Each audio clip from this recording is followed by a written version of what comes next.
అయినప్పటికీ ఇలాంటి ఒక విపత్కరమైనటువంటి సమయంలో మన చీఫ్ మినిస్టర్ గారు ఒక యువకుల్లాగా, యువకుల కంటే ఇంకా ఉత్సాహంగా చాలా చక్కగా ఈ సమయాన్ని ఏమాత్రం కూడా వ్యర్థం చేయకుండా ఎన్నో రకాలైనటువంటి సేవా కార్యక్రమాలని చేసి ప్రజలకి ఒక ఆపన్న హస్తాన్ని అందించడం చాలా సంతోషంగా ఉంది. వారికి మేము ఆరోగ్యంగా ఉండాలని, ఇంకా ఇలాంటి కార్యక్రమాలు చేయగలిగే శక్తి భగవంతుడి ఇవ్వాలని మంగళాశాసనం చేస్తున్నాం.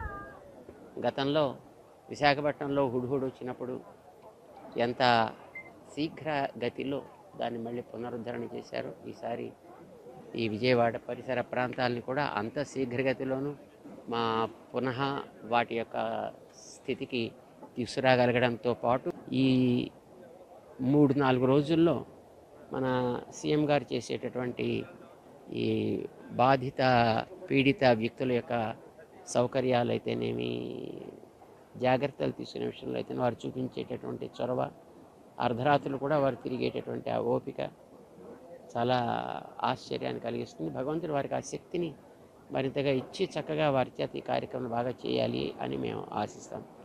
జై శ్రీమన్నారాయణ.